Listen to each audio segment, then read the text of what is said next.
It's your girl, Kid Cactus, and today we've got some give me a high five.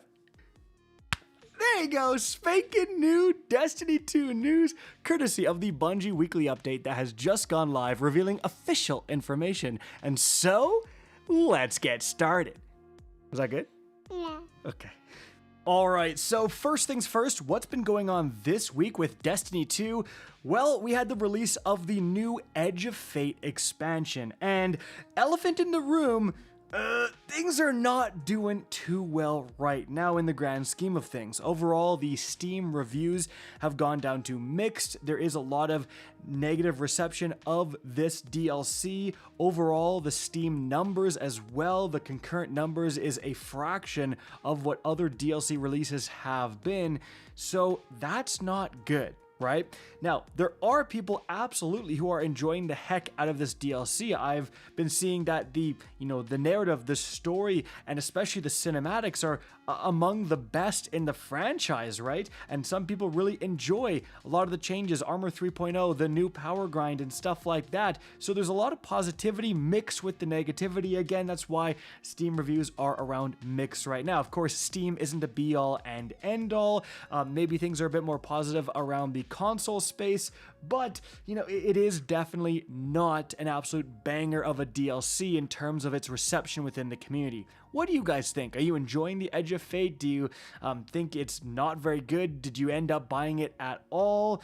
We're gonna have to go back and dissect exactly what happened, and also this DLC changed so many fundamentals about the game.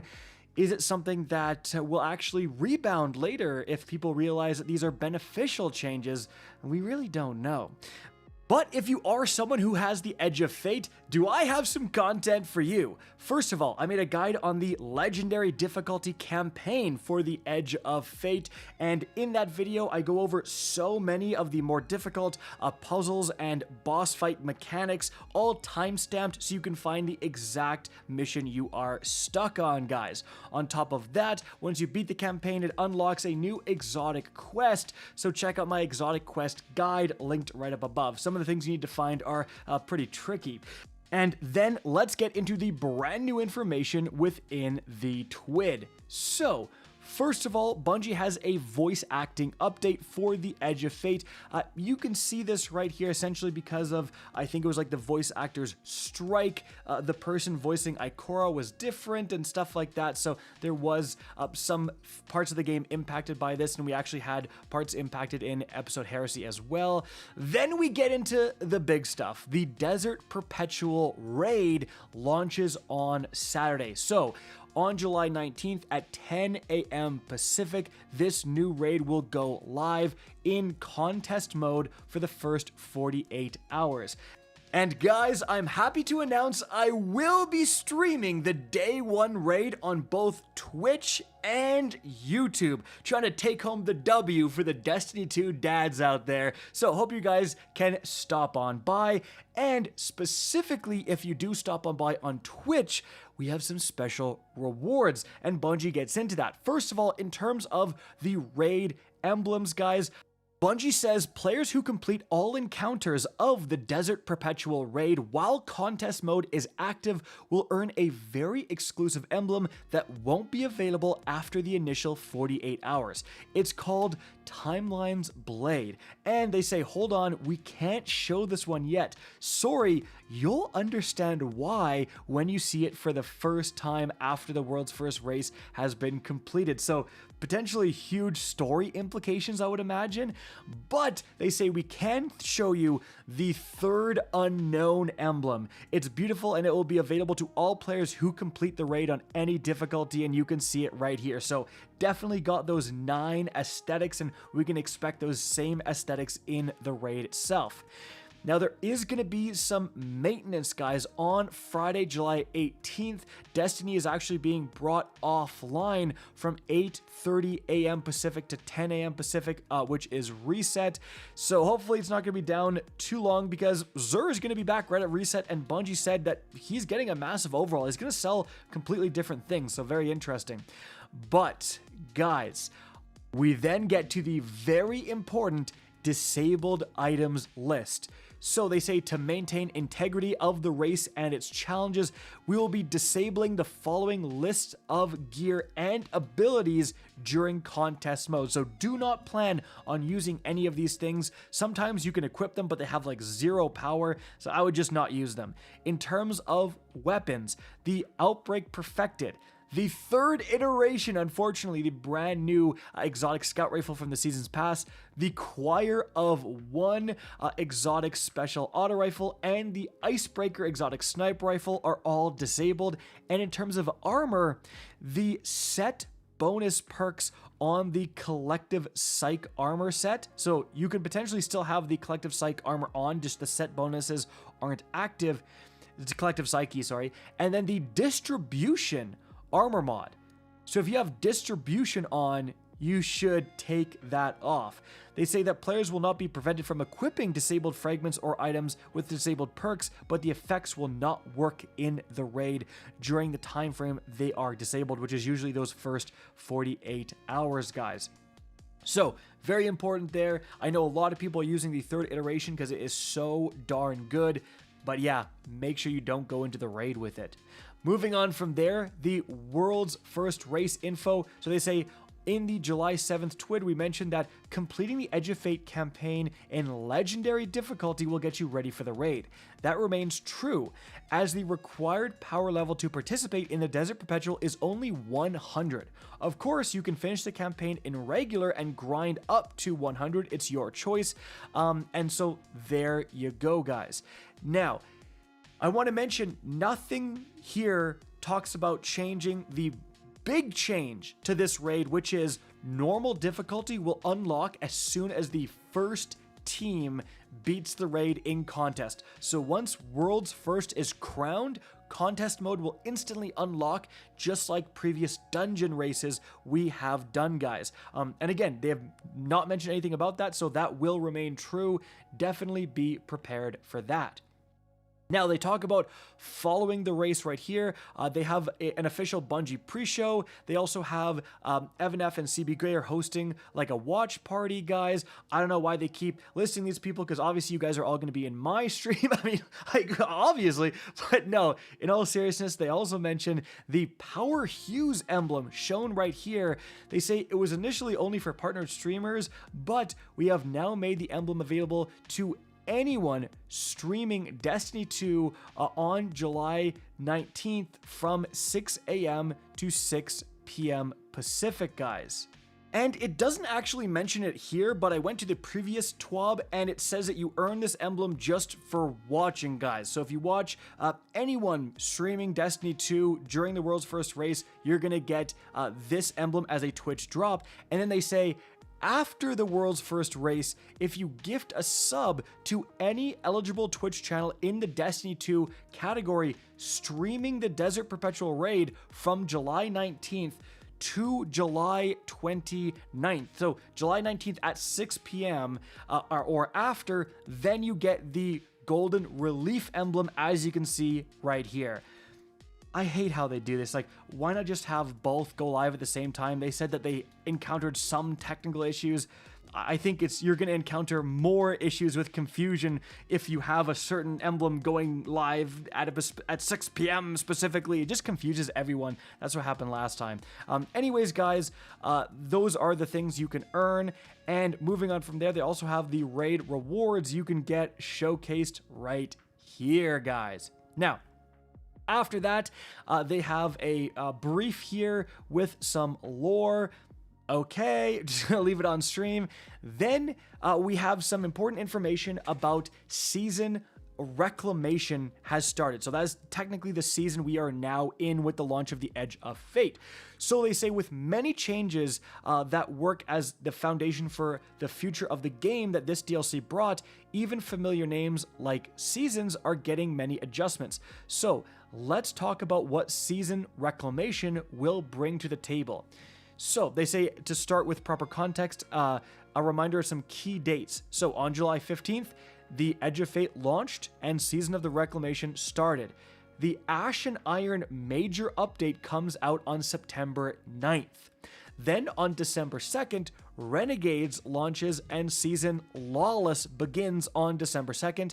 the Shadow and Order major update drops on March 3, guys. So they say, at the start of Season Reclamation, we introduced Solo Ops, a brand new activity playlist that takes place on destinations throughout the Sol system, including Kepler, that will reward new gear and powerful rewards. The portal will have its own new gear to be earned right as you jump into the expansion. Crucible Ops and Fireteam Ops will offer new armor sets and gear with a sizable amount of returning activities, customizable difficulty, and new modifiers. Season Reclamation and future seasons will feature a calendar of content releases featuring additional activities opening in the portal as well as new and returning events. These events will have exclusive gear and rewards, including holofoil weapons. Here are the next 3 events and their dates, plus what will be coming to the portal in a couple of weeks. So, July 15th, portal launch and the shooting range starts. The week of July 22nd, guys. So this is actually the upcoming Tuesday. So, Onslaught, Midtown, and Onslaught Widow's Court arrive in Fireteam Ops. Star-Crossed Exotic Mission arrives in Pinnacle Ops. Then the week of July 29th, which is the next Tuesday, the Arms Week event launches with a focus on hand cannons. Trials of Osiris is back with new armor sets and tiered weapons to earn. The Coil activity opens in Fireteam Ops, featuring 3 different paths to play. Okay. And then the weeks of August 5th to the 19th, the Solstice event is taking place. Matchmaking opens for Grandmaster Fireteam Ops, so Expert and Master matchmaking opens on the 22nd and 29th respectively. And then you have the week of September 2nd, the Heavy Metal event returns, which is the Briggs versus Tanks thing. And then you have September 9th, Ash and Iron. So that is a lot of pretty consistent, we have something this week, we have something this week, we have something this week, and depending on if there's actual good new exclusive gear to earn for stuff like Solstice and Arms Week. Arms Week focusing on hand cannons, holofoils potentially being available. There could be some really cool stuff dropping there. They say throughout the season, there will be booster weeks where a gameplay or progression buff will be active in the portal. The first booster, a special surge, starts next week and buffs special ammo drops in all PvE activities in the portal. Very interesting. In the Ash and Iron major update launching on September 9th, Guardians will return to the Plague Lands and participate in a new activity highlighter event, New Territory. This event sets up a brand new activity called Reclaim, a 3-player mission where resources are limited and playing as a team is required for success. The portal will expand with additional activities, customization options, new weapons and armor, and the new ultimate difficulty level accessible across all of Solo, Fireteam, and Pinnacle Ops. Lastly, we haven't talked much about the Edge of Fate raid dropping on July 19th, and that's totally intentional as we want you to discover everything about it yourselves. Just know that we will share our plans for the Epic raid, which will add new content and rewards after Ash and Iron launches when the time is right. So, it's just one of those things where a lot of people have a lot to say about the portal, but it seems like with these changes, Armor 3.0, the stat changes, the portal, and the Edge of Fate, Bungie is really setting the foundation to add more stuff. The portal, it does have its downsides, but man, it is extremely easy for Bungie to do these event things. You just have an event tab in the portal. Hey, Arms Week is going on right here. Click here to start playing the new Arms Week activity or start playing the Solstice activity and do stuff like that. So it could actually be a really good jumping point leading forward. We're going to have to wait and see. They also talk about celebrate your triumphs and perseverance during the Edge of Fate with Bungie rewards. You can see some right here. They say, for every purchase in the Bungie store during the Edge of Fate, you get this new emblem, guys. They also have the Edge of Fate soundtrack, and they have a Bungie Day campaign update, as you can see right here, guys.